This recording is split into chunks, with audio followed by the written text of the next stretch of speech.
Hello student, आपका स्वागत है नए वीडियो में हमारे। हम लोग क्लास 12th की फिजिक्स का फर्स्ट पार्ट कर रहे हैं, जो इसे हम लोग इलेक्ट्रॉनिक्स पार्ट कहा जाता है, जिसे आप इलेक्ट्रोस्टैटिक्स पार्ट भी कहते हो। ठीक है, उसमें हम लोगों ने फ्लक्स कर लिया था और हम लोगों ने द्विध्रुव के बारे में चर्चा की थी। द्विध्रुव के बारे में चर्चा की थी। और ये द्विध्रुव होता क्या है? द्विध्रुव का मतलब होता है दो ध्रुव, मतलब एक निगेटिव हो जाए और एक निगेटिव हो जाए, एक निगेटिव हो जाए और एक पॉजिटिव हो जाए। और ये दोनों अगर किसी डिस्टेंस 2a पे रखे हैं तो हम इनके बारे में कहते हैं कि अगर इसका डाइपोल निकालना है या द्विध्रुव निकालना हो तो हम इसे लिखते हैं P = इनमें से कोई एक चार्ज और उसका प्रोडक्ट किसके साथ उसका प्रोडक्ट होगा, यानी उसका गुणा किसके साथ होगा, उनके बीच की कुल दूरी यानी 2a के साथ। कुछ किताबों में इसे L से लिखा गया है, तो आप ध्यान में ज़्यादा परेशान मत होइएगा, यहाँ पे 2L भी हो सकता है। ठीक है, और 2L क्यों लिया है, हमने पिछले वीडियो में इसके बारे में डिस्कस किया है। तो यहाँ हो जाएगा 2Q 2AQ।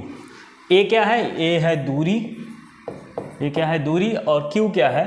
Q कोई एक आवेश हो सकता है। अगर निगेटिव है तो निगेटिव भी हो सकता है, पॉजिटिव है तो पॉजिटिव भी हो सकता है। अब इसका हम क्या पढ़ने वाले हैं? उपयोग। ये उपयोग कहाँ है, इसका उपयोग कहाँ पे होगा, तो उसके बारे में हम लोग पढ़ने वाले हैं। हम लोग का जो पहला पॉइंट है, हम लोग पहले ही जान लें कि ये दोनों पॉइंट बनते कैसे हैं। तो ध्यान रखिएगा, हमारा अगर दिशा सूचक यंत्र होता है तो उसमें चार दिशाएं दिखाई जाती हैं। एक होता है साउथ, एक होता है नॉर्थ, एक होता है ईस्ट और एक होता है वेस्ट। ठीक है, तो नॉर्थ साउथ ये जो है, अगर मान लीजिए कोई एक ऑब्जेक्ट इस एक्सिस पे चल रहा होगा, ठीक, इसको और भी अच्छे से अगर आप देखना चाहें तो इसमें होता है, इसमें और भी अच्छे से अगर आप देखना चाहें तो आप जानते हैं कि अगर ये एक एक्सिस x है और ये कौन सी एक्सिस है? y। ठीक है, एक एक्सिस x है और एक एक्सिस y है। तो आप इधर जब जाते हैं, ये पॉइंट को हम लोग क्या मानते हैं? 0 0। और यहाँ पे होता है -x और यहाँ पे होता है -y। अब जरा समझिएगा, अगर कोई पार्टिकल यहाँ पे मोशन कर रहा है, ठीक, और इसी की एक्सिस पे कोई एक और पार्टिकल आ रहा है, तो इसे कहते हैं अक्ष। इसको क्या कह देते हैं? अक्ष। ठीक, लेकिन अगर इसके ऊपर या नीचे है तो हम इसे कहेंगे विषुवतीय। विषुवतीय, विषुवतीय, विषुवतीय मतलब होता है इक्वेटर। इसे इंग्लिश में कहते हैं इक्वेटर, इसे कहते हैं इक्वेटर, और इसे कहते हैं एक्सिस। इसे क्या कहते हैं? इसे कहते हैं एक्सिस। ठीक, तो अगर आपका मोशन एक्सियल हो रहा है तो एक्सिस पे निकालेंगे, और यहाँ पे अब हमें क्या करना है, हमें दो जगह पे हमको क्षेत्र निकालना है। विद्युत द्विध्रुव के कारण हमें द्विध्रुव के एक्सिस पे यानी द्विध्रुव के अक्ष पर और द्विध्रुव के ऊपर या नीचे यानी विषुवतीय। विषुवतीय मतलब होता है ऊपर, इक्वेटर पे। इक्वेटर का मतलब होता है अगर आपका कोई सरफेस है उसके ऊपर या नीचे की बात की जाए तो उसे कहेंगे आप इक्वेटोरियल या इक्वेटर, या उसे कहेंगे विषुवतीय हिंदी में। लेकिन अगर आप इसी एक्सिस के बारे में बात कर रहे हैं, इसी एक्सिस के बारे में अगर बात कर रहे हैं तो इसे कहेंगे एक्सिस, और इसे कहते हैं हिंदी में अक्षीय। ठीक है, तो हमारा कहाँ पे दो जगह पे निकलेगा बिंदु, इलेक्ट्रिक फील्ड हमारा कहाँ निकलेगा? दो जगह पे। कौन कौन सी जगह पे निकलेगा? एक निकलेगा अक्ष पर और एक निकलेगा विषुवतीय। तो उसमें से जो पहला टॉपिक है अक्षीय वाला, उसे आज हम करने वाले हैं। ठीक है, यहाँ पे आपको आपकी बुक में मिल जाएगा, यहाँ पे आप देख सकते हैं, आपकी बुक में यहाँ पे मिल जाएगा विद्युत द्विध्रुव के कारण क्षेत्र। कहाँ कहाँ क्षेत्र मिलेगा? जब बिंदु द्विध्रुव के अक्ष पर है और जब बिंदु द्विध्रुव के विषुवतीय तल पे है। मतलब क्या है? जब आपका बिंदु जो है कहाँ पे हो, या देखिएगा,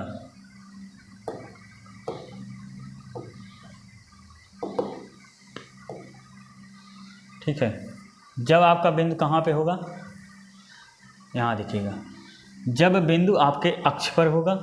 जब बिंदु कहाँ पे होगा? जब बिंदु अक्ष पर है। ठीक है, जब बिंदु कहाँ है? अक्ष पर। और जब बिंदु क्या है? विषुवतीय तल पर है। विषुवतीय तल का मतलब द्विध्रुव अक्ष के गुजरने वाले केंद्र से गुजरने वाले द्विध्रुव अक्ष के लंबवत तल मतलब ऊपर या नीचे, ठीक, और अक्षीय का मतलब हो उसी अक्ष पर, ठीक है। तो इसे कहेंगे अक्षीय और इसे कहेंगे विषुवतीय, मतलब ऊपर या नीचे, यानी तल के लंबवत रहे। अगर कहाँ रहे, तल के लंबवत, ठीक है। तो अगर तल के लंबवत है तो आपका क्या हो जाएगा, विषुवतीय, और अगर जो है तल के लंबवत है तो विषुवतीय, तल पर ही है तो अक्षीय। तो इसके लिए हम लोग पहला जो डेरिवेशन है आपका है अक्ष पर स्थित बिंदु के लिए। मतलब क्या है कि मान लेते हैं कोई एक डाइपोल है, क्या है, कोई एक डाइपोल है। डाइपोल का मतलब द्विध्रुव है, जिसे आप कह रहे हैं -q, और एक है +q, और इनके बीच की दूरी क्या है, आप ले लेते हैं 2l, हम l ले रहे हैं, या a भी ले सकते हैं, आपकी बुक में a लिया गया है, l भी ले सकते हैं। लेंथ है, लंबाई के बारे में बात की जा रही है, तो चाहे आप l ले लें और चाहे आप a ले लें। तो अगर इनका है, ये इनका अक्ष हो जाएगा। तो मान लेते हैं कि इसी के अक्ष पर कोई बिंदु P है या A है, कोई बिंदु क्या है, कैपिटल A है, ठीक। और ये जो कैपिटल A बिंदु है, ये इसके सेंटर से, कहाँ से, इसके सेंटर से, केंद्र से जो इसकी दूरी निकल के आई है, वो केंद्र से कितनी दूरी पे है, ये स्मॉल r दूरी पर है। कितनी दूरी पे है, स्मॉल r दूरी पर स्थित है। तो अगर स्मॉल r दूरी पर स्थित है, ठीक, और हम जानते हैं कि अगर यहाँ से यहाँ तक की निकाली जाए दूरी तो l, और यहीं से यहाँ तक की दूरी निकाली जाए तो l होगी, यानी 2l को 2 पार्ट में डिवाइड किया, l और r। अब यहाँ से समझ लीजिए, अब हमें इस बिंदु पर, किस बिंदु पर, A पॉइंट पर, हमें इस आवेश के कारण, किस आवेश के कारण, इस आवेश के कारण लगने वाला बल, और इस बल के कारण जो इलेक्ट्रिक फील्ड है, ठीक है, इस बल के कारण जो क्या है, इलेक्ट्रिक फील्ड, उसको निकालना है। और इसके कारण, इस निगेटिव वाले के कारण जो इलेक्ट्रिक फील्ड है उसे निकालना है। तो इसे हम लोग लिख रहे हैं, ठीक है, इसके कारण निकालना है, समझिएगा जरा। यहाँ से यहाँ तक की दूरी, तो यहाँ से लगने वाला बल हम लोग निकाल रहे हैं, इलेक्ट्रिक फील्ड निकाल रहे हैं, तो ये आएगी +q, और यहाँ से निकाल रहे हैं तो हम लोग के लिए क्या आ जाएगा, -q। जरा इसको ध्यान दीजिएगा।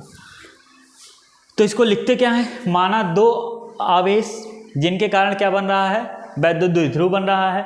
तो अगर इनके कारण वैद्युत द्विध्रुव बन रहा है तो हमें इस बिंदु पर क्या निकालनी है, इलेक्ट्रिक फील्ड। इस बिंदु पर क्या निकालनी है, इलेक्ट्रिक फील्ड। तो हम लोग चलते हैं, इलेक्ट्रिक फील्ड निकालते हैं। इसको कैसे निकालेंगे, देखिए, पहले हम लोगों का जो इलेक्ट्रिक फील्ड का फॉर्मूला होता है वो होता क्या है, इलेक्ट्रिक फील्ड का फॉर्मूला क्या होता है भाई, E = Q/1/4π ε0 Q/r²। अब r क्योंकि हम लोगों ने यहाँ पे ले लिया है तो इसको r ना लिख करके इसको हम लोग लिखेंगे कैपिटल R। इसको क्या लिख देते हैं, ये होता है कैपिटल R² ले रहे हैं हम लोग, कैपिटल R। अब ये कैपिटल R² क्या है, कैपिटल R² क्या है, इसके बारे में ज़रा चर्चा करते हैं। कैपिटल R² जो है, जहाँ से आवेश से उस बिंदु तक की दूरी है, आवेश से उस बिंदु तक की दूरी है जहाँ पर इलेक्ट्रिक फील्ड को हमको क्या करना है, ज्ञात करना है। R ये क्या है, ये आवेश तथा बिंदु, कौन से बिंदु, जहाँ पे क्षेत्र ज्ञात करना है, जहाँ पे क्या करना है, जहाँ पे आपको क्षेत्र, जहाँ पे आपको क्या करना है, क्षेत्र ज्ञात करना है, क्षेत्र ज्ञात करना है, वहाँ तक की दूरी है। R क्या है, आवेश तथा आवेश से, मान लीजिए अगर इस आवेश के कारण यहाँ तक निकाल रहे हैं तो यहाँ से यहाँ तक की दूरी, अगर इस आवेश के कारण निकाल रहे हैं तो यहाँ से लेकर के यहाँ तक दूरी। तो हम पहले R निकाल लेते हैं। क्योंकि आवेश हमारा पॉजिटिव निगेटिव तो है, उसके लिए बात करते हैं, लेकिन पहले आर की वैल्यू निकालते हैं।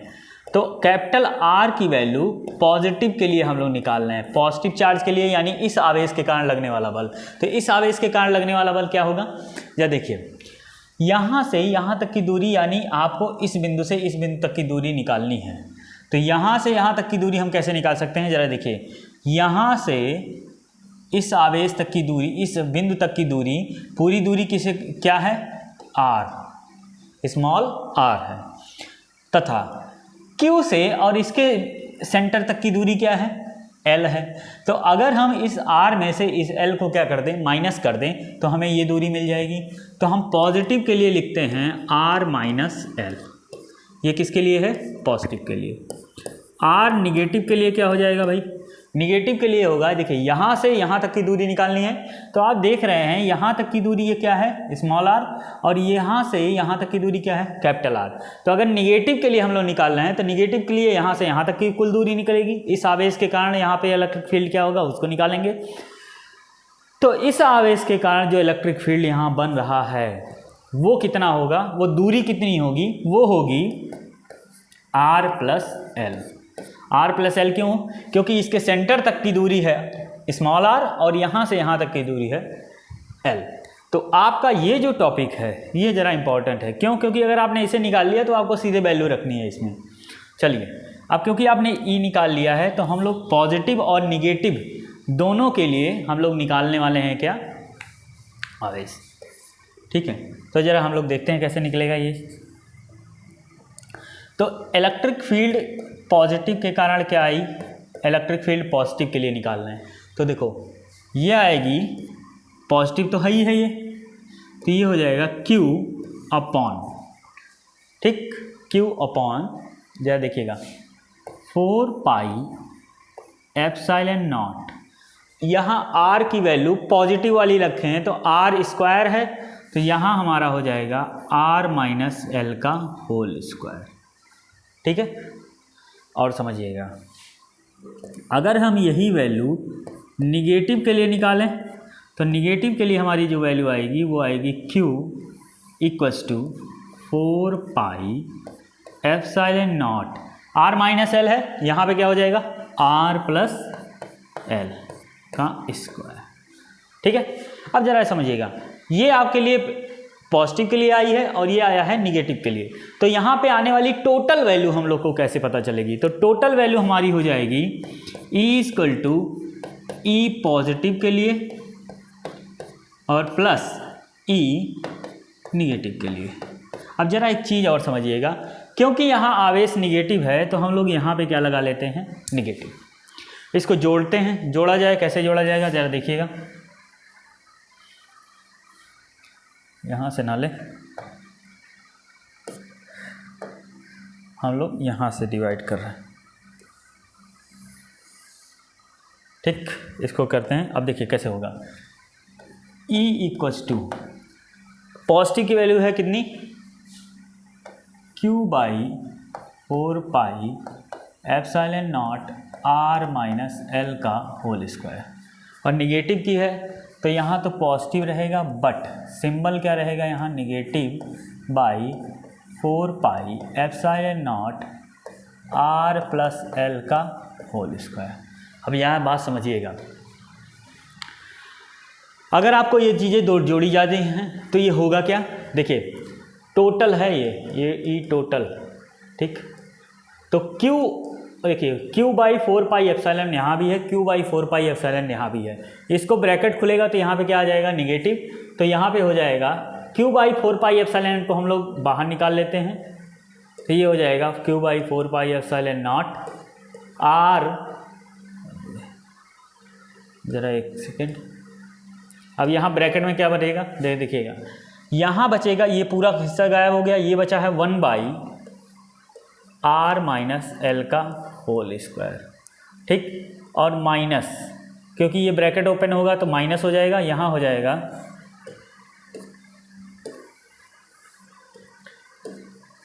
जाएगा आपका 1 बाई R प्लस एल का होल स्क्वायर। ठीक, ये ब्रैकेट आपका क्लोज है। अब जरा बात समझिएगा, एक ब्रैकेट में a माइनस बी, एक ब्रैकेट में a प्लस बी, तो ये होता है a प्लस बी और a माइनस बी। ठीक है, तो एक ब्रैकेट में अगर आपका a माइनस बी है और एक ब्रैकेट में a प्लस बी है, तो ये होता है a square minus B square. तो अगर लेकिन यहाँ पे क्या लगा हुआ है, स्क्वायर, तो इसको हम लोग थोड़ा सॉल्व करते हैं। q equals to 4 pi epsilon naught, यहाँ पे ज़रा देखिएगा, इसको सॉल्व करते हैं भाई। इसको यहाँ पे लिखिए r प्लस एल का whole square minus r minus L का होल स्क्वायर। ठीक है, और इसका जो हो जाएगा वो हो जाएगा r square minus L square का होल स्क्वायर। ये आप जानते हैं कहाँ से आया है, एक ब्रैकेट में a प्लस बी, एक ब्रैकेट में a माइनस बी, इसका एक फार्मूला होता है, जरा यहाँ फार्मूला हम लोग देख रहे हैं। a square minus B square का फार्मूला होता है एक ब्रैकेट में a प्लस बी और एक ब्रैकेट में a माइनस बी। तो ये जो चीज़ आई है, ये जो चीज़ नीचे आई है वो किसकी वजह से आई है, इस फार्मूले की वजह से। ऊपर फार्मूला ओपन करते हैं, तो फार्मूला ओपन करने पे क्या हो जाएगा, ज़रा इसको थोड़ा सा छोटा करें। ठीक है, देखिए q by 4 pi epsilon not तो रहेगा, इस तो कॉमन है। ठीक, अब यहाँ पे क्या होगा जरा देखिएगा, r का स्क्वायर प्लस l का स्क्वायर प्लस 2rl, ये हो गया। a square minus B a plus B का whole square, a square plus B square plus 2ab। ये थोड़ा सा हमें राइटिंग थोड़ी सी इसको डिस्टर्ब हो रही है, इसको हम लोग थोड़ा सही कर लें। ये इसको हम लोग लिख रहे हैं फिर से 2rl, ये हो गया। अब देखिए यहाँ माइनस लगा हुआ है यहाँ पे, अब इसको ओपन करेंगे तो ये भी क्या हो जाएगा, r square plus a square हो गया ये, और ये b स्क्वायर हो गया माइनस, क्योंकि यहाँ माइनस है तो इसका माइनस का फॉर्मूला लगेगा 2rl और upon r square minus l square का होल स्क्वायर। ठीक है, अब यहाँ पे समझिएगा, अगर ये ब्रैकेट ओपन होगा, अगर ये ब्रैकेट ओपन होता है तो ये ब्रैकेट जैसे ही ओपन होगा ये सारी चीज़ें क्या हो जाएंगी, निगेटिव। तो इसके लिए हम लोग यहाँ पे लिखेंगे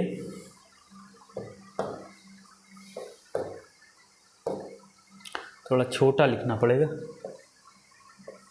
ठीक, इसके लिए हम लोग लिख रहे हैं, क्या लिख रहे हैं, देखिए q equals to q by 4 pi epsilon naught, ये आएगा कितना, जरा देखिए कितना आएगा।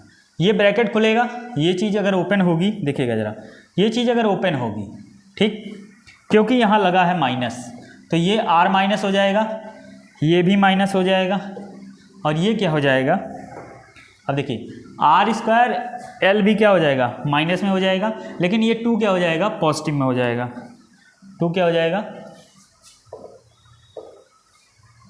2 हो जाएगा, क्या हो गया, 2 हो जाएगा पॉजिटिव में। अब जरा यहाँ देखिए, ये r से r कैंसिल आउट, l से l कैंसिल आउट, बचा कितना है 2rl प्लस 2rl। ठीक, तो अब यहाँ से हो जाएगा आपका 4, इसको 4 ना लिखें, हम 2 ही लिख रहे हैं क्योंकि, ठीक है, ये आएगा, देखिए 2 यहाँ है 2 यहाँ है, मिल करके कितना बना लिया 4rl upon r square minus l square, ये आपका आ जाएगा डेराइव्ड फॉर्म। ठीक, अब यहाँ पे एक कंडीशन लगाएंगे, ये देखिए ये चीज़ आई है आपकी, तो ये चीज़ कैसे आई है, ये चीज़ आपके बुक में भी यहाँ पे आई है। देखिए इस चीज़ को यहाँ पे इस सिस्टम के लिए इन्होंने वहाँ पे बुक में आपके डायरेक्ट लिख दिया है। तो ये कैसे आया है, ये चीज़ कैसे आई है, सॉरी, ये एक चीज़ कैसे आई है उसके बारे में आपने डेरिवेशन देख लिया है। अब हम इसी चीज़ को फिर से लिख रहे हैं, देखिएगा ज़रा, आप इसे नोट कर सकते हैं, थोड़ी देर देख करके नोट कर सकते हैं। ठीक है, अब हम इसके आगे डेरिवेशन कर रहे हैं। इसके आगे एक पॉइंट का डेरिवेशन ये है कि मान लेते हैं कि ये जो डाइपोल सिस्टम आपका है वो बहुत ही क्या है, छोटा है, किसके कंपेयर में, इस दूरी के कंपेयर में। मान लो ये दूरी बहुत दूर है और आपका जो डाइपोल है उसके बीच की जो दूरी है इसकी दूरी की अपेक्षा बहुत ही ज़्यादा क्या है, छोटी है। तो अगर बहुत ज़्यादा छोटी है तो इस इक्वेशन में इसके लिए हम लोग कहेंगे r बहुत बड़ा है, r इनके बीच की दूरी है, r बहुत ज़्यादा बड़ा है किससे, l से। इसलिए एल को क्या कर दें हम, इसलिए हम एल को क्या कर दें, नेग्लेक्ट कर दें। नेग्लेक्ट मतलब होता है त्याग देना या छोड़ देना, ठीक है। हम लोग इसमें क्या कर देते हैं, छोड़ देते हैं,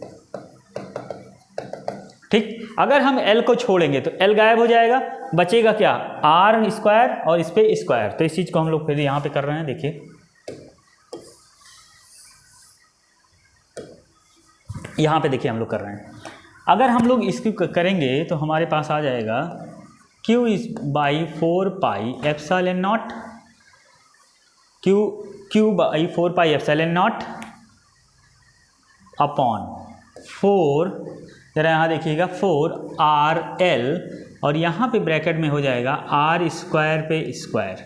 अब जरा बात समझिएगा, एक R ऊपर है तो इसका टोटल वैल्यू आ जाएगा,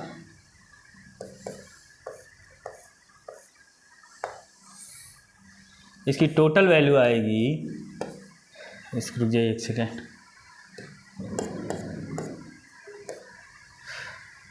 इसकी जो टोटल वैल्यू आ जाएगी वो आएगी Q equal to 4 pi epsilon naught, यहाँ देखिएगा 4RL अपॉन R पे पावर 4। अब यहाँ देखिएगा अगर एक R ऊपर है तो एक R से R कट के यहाँ पे क्या आ जाएगा 3, ठीक। तो ये हो जाएगा Q by 4 pi epsilon not. अब यहाँ देखिएगा 2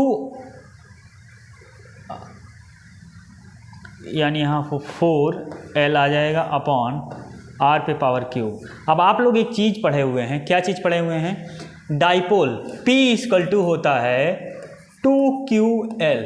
तो अगर हमें यहाँ पे इलेक्ट्रिक फील्ड का रिलेशन निकालना है डाइपोल के केस में, तो हम देखिए इसको 2QL 4QL को हम लोग क्या लिख रहे हैं, देखिए 4QL को हम लोग लिख रहे हैं 2 into 2QL upon 4 pi epsilon not होगा, एक second 4 pi epsilon naught R पे पावर Q, R पे पावर क्या हो जाएगा क्यूब। अब इस चीज़ को अगर हम लोग लिखेंगे तो यहाँ पे हो जाएगा 2QL की जगह हम लोग क्या लिख दे रहे हैं P, तो यहाँ पे हो जाएगी आपकी equation E equals to 2P upon 4 pi epsilon naught R पे पावर क्यूब। ये जो इक्वेशन है वो इक्वेशन किसके लिए है, जब आवेश कहाँ हो, अक्ष पर। जब आपका आवेश कहाँ पे होगा, अक्ष पर।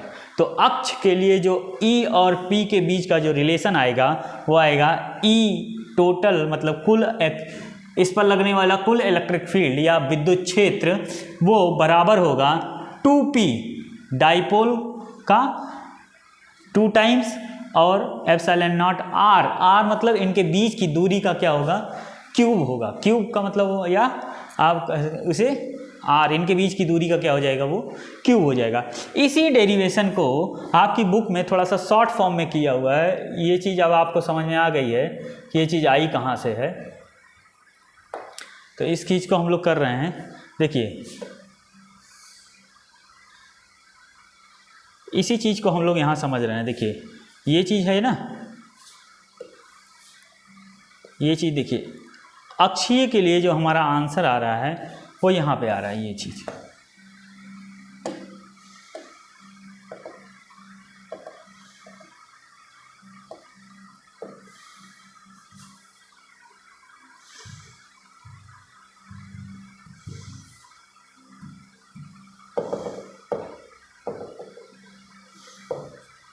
यहाँ पे देखिए आपको मिल जाएगा ये चीज़, यहाँ पे ये चीज़ मिली हुई है आपको, यहाँ पे ये चीज़, यहाँ पे ये चीज़ आई हुई है। देखिए यहाँ पे जो 4QA है, 4QA को हम लोग 2 इंटू QA लिख दिए हैं और QA को हम लोगों ने यहाँ पे P से दिखा दिया है। देखिए यहाँ पे ये चीज़ हम लोगों ने यहाँ पे देखिए 4 हमने A को यहाँ L मान लिया तो LQ आ गया था, और इसको हमने थोड़ा सा और सिंप्लीफाई किया है तो 2 इंटू QL अपॉन 4 पाई R3 और ये आ गया है।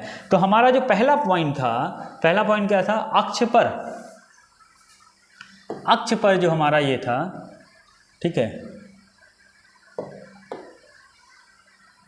जो हमारा अक्ष पर था उसके लिए हम लोगों ने निकाला ये चीज़, ठीक है। अक्ष पर स्थित बिंदु के लिए, अक्ष पर स्थित बिंदु के लिए हम लोगों ने क्या निकाला है, ठीक है। अब हमें जो निकालना है, अगला जो हमारा टॉपिक है, वो अगला टॉपिक हमारा है जिसे हम, ये है अगला हमारा क्या है टॉपिक है,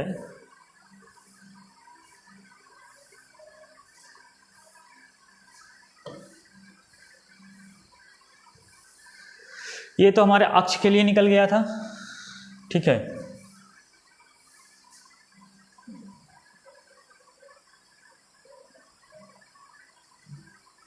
तो अगला जो टॉपिक है वो हमारा है विषुवतीय के लिए, विषुवतीय स्थित बिंदु के लिए निकालना है। अभी हम लोग जो ये डेरिवेशन किया है वो किसके लिए किया है, अक्ष के लिए। अगला जो हमारा वीडियो आएगा, अगला जो नेक्स्ट वीडियो में हम लोग इसके बारे में डिस्कस करेंगे, जो हमारा तल के लंबवत लगे, ऊपर या नीचे के बारे में, ठीक है।